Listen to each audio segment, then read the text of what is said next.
Dicen los expertos que tenemos un entorno económico cada vez más deteriorado y expectativas cada vez más sombrías ante la llegada de Donald Trump a la presidencia de Estados Unidos.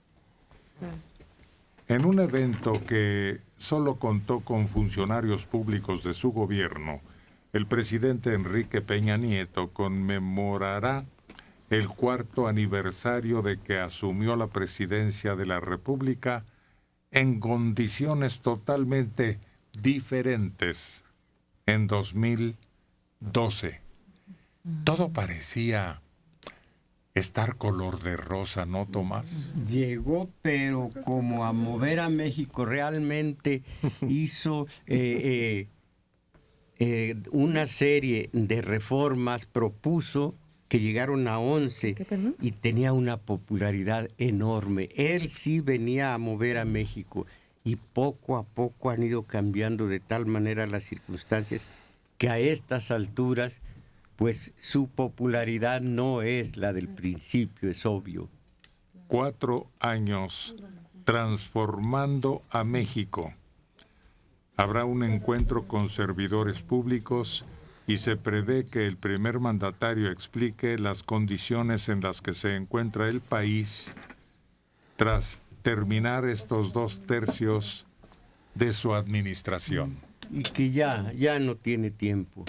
El resto ya se terminó. Cualquier otro presidente antes que él, a los 4 años ya había hecho y tenía el máximo de popularidad. El resto ya no era más que ir dejando las cosas tal cual después de elegir en aquellas épocas a su sucesor. Hay una conseja popular que señala de 3 sobres. No la conozco. ¿Cómo no? A ver, te le va a explicar Mario Méndez. Cada presidente, cuando asume el poder, escribe 3 cartas y las guarda en 3 sobres. Ahí está la solución a todos los problemas del sexenio. Al primer problema que hay, recibe de su antecesor. Recibe de su antecesor 3 sobres cerrados. 3 sobres cerrados. Y si cuando tengas problemas, velos abriendo. El primer sobre que abre, al primer problema, dice: culpa a tu antecesor. Ya, culpas. Luego, el segundo sobre, siguen los problemas. El segundo sobre dice: ¿qué es lo que dice? Cambia a tu gabinete. Cambia a tu gabinete. Lo cambia ahí. Barajea el gabinete. Y siguen los problemas. El tercer sobre dice: escribe 3 sobres. Aparece hasta en una película. Sí. Pero define exactamente la incapacidad de enfrentar los problemas y de torearlos. Así es. Y la incapacidad de comprender las causas profundas de los problemas. Y es que en el caso de Enrique Peña Nieto parece así como que un proyecto fantástico. Una por todas las reformas que traía, otra porque hizo lo del Pacto por México, en donde involucró a gente de otros partidos para que de alguna manera estuvieran como neutralizados y lo apoyaran en ciertas reformas. Pero no contó con factores externos en cuanto a la reforma energética, que fueron cosas que ya no estaba en sus manos manejar. Y así en diferentes reformas. No, pero a ver, vamos despacito. Los conchabó, como decimos nosotros, cuando mediante subterfugios los reúnes y les propones reformas que no han podido cuajar y que ahora culpa el gobierno de México a factores externos, cuando nosotros no podemos depender de esos factores externos. Tenemos que seguir haciendo la lucha propia con los recursos con que contamos. Sí, además son factores externos que ya se dibujaban y era una posibilidad que pudieran presentarse. Ahora, el mecanismo del pacto era ofrecerle a cada grupo la aprobación de ciertas leyes que ellos respaldaban, ofrecerles el apoyo del PRI a distintas. Claro que no eran las mismas. No. A cada grupo se le ofrecía una cosa a cambio de su respaldo. Y, no sé, a la izquierda se le ha de haber ofrecido tal vez el matrimonio igualitario. A la derecha, pues obviamente la desnacionalización del petróleo y la apertura del mismo a las empresas privadas y extranjeras, ¿no? Cosa que se llevó a cabo, pero el proyecto de privatización se topó con la súbita depreciación del crudo en todo el mundo, que se veía venir, era predecible, pues, y que pues ha hecho fracasar varias de las subastas que se han hecho. A toro pasado, lo que quieran. Pero a mí lo que me sorprende es ya lo que dijo Tomás y lo que había dicho también Héctor. Entonces ya perdemos esperanzas, nos esperamos al próximo. Ahorita ya no hay nada que hacer. Crisis, el panorama más oscuro viene a partir de febrero, las nubes más oscuras, la desaprobación del presidente, la inseguridad creciendo más rápido que la economía de Estados Unidos. ¿Ya perdemos los próximos años? Es que, ¿sabes dónde está la razón de todo lo que estamos viendo y sufriendo? En aquel ciertísimo, casi como fuera un análisis psicológico o psiquiátrico de plano, de un periodista extranjero que dijo, parece que no entiende que no entiende.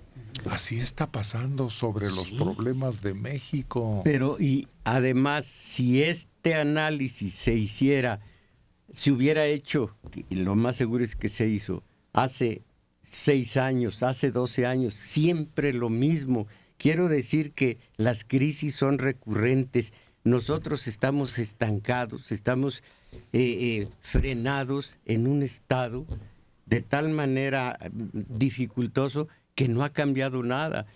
¿Cuándo sería que en el 4º año del gobierno de algún presidente dijéramos México va bien? Están más o menos arreglados todos los problemas ingentes de la población. El salario mínimo es lo que más me importa. El salario mínimo que ahora está cocinándose. ¿Cuándo? Siempre hemos estado hablando de crisis porque así es la situación. No se avanza y la esperanza, que es lo único que quedó de la caja famosa, esa esperanza, no pensamos, no tenemos esperanza en nosotros mismos, delegando. Sin embargo, estos 2 años que le quedan es la oportunidad para crecerse, para cambiar una serie de prácticas que no le han dado resultado. Por ejemplo, a mí se me ocurre, la peor es el contar con un número tan limitado de amigos, en los que va ubicando en los puestos, los va sustituyendo y los pone. Siempre tienen que ser sus amigos personales, colaboradores desde que era gobernador del Estado de México. No hay la audacia de traer a alguien de fuera, alguien que haya propuesto en cualquier ámbito proyectos de que realmente impulsen la economía. Y se puede crecer también enfrentando los desafíos de Trump, que son un poco tigres de papel. A ver, antes de que pases a Trump, ¿no recuerdas que hubo un hombre que dijo Headhunters? Esa era la solución. ¿Y qué pasó? Tampoco. Bueno, sí consiguió algunos buenos, pero cuando uno de ellos, por ejemplo el de Semarnat, no quiso venderle no sé si a alguien muy cercano a él, terrenos en las costas para desarrollar hoteles y centros turísticos, lo quitó. Eso pasa. La gente inteligente y honrada no quiere trabajar en el gobierno. ¿De dónde lo va a sacar? ¿Dónde va a sacar alguien inteligente y honrado que tenga que quedar bien vendiendo terrenos, concesiones, prebendas, fiscales, ley a modo? ¿Dónde? Tenemos jefes industriales muy capaces. Claro. Gente de la iniciativa privada soberanamente inteligentes, efectivos y triunfadores. Una situación de Zacatecas. Se habló que Amalia García había saqueado Zacatecas. Ahora se dice que Miguel Alonso ha saqueado Zacatecas. Lo lleva el presidente al Fondo Nacional de Fomento al Turismo. Él no sabe nada de esto. Según el currículum de Alonso, él no tiene nada que ver con el turismo, pero es cercano al propio presidente del país. Ahí es lo que más ha dañado a este gobierno, más que la baja del petróleo y las amenazas. ¿No han estudiado historia los presidentes de México? ¿No se han asomado al gabinete y al fortalecimiento de quienes rodeaban a Benito Juárez? Exactamente, en él estaba yo pensando, porque Calderón hizo lo mismo con sus puros amigos, pero hay un axioma que dice: Benito Juárez era seguro de sí mismo y se rodeó de puro intelectual de muy alto nivel, además que eran inteligentes, eran estadistas. Sí. Él no tuvo miedo de que lo opacaran, y se decía del antecesor de Peña, pues que si él se sentía inseguro no destacar, buscaba un gabinete de gente más mediocre todavía. No, y también en el siglo XX hubo, no sé, en el tiempo de Cárdenas y de Ávila Camacho, gente en los gabinetes que le renunciaba al presidente. Alemán. Le perdí la confianza, señor presidente. Le entregaba que eran Basols, García Telles, tanta gente que tenía una fama creada por su honradez y por su capacidad. Y al presidente le convenía tener gente así, que le dijera que no.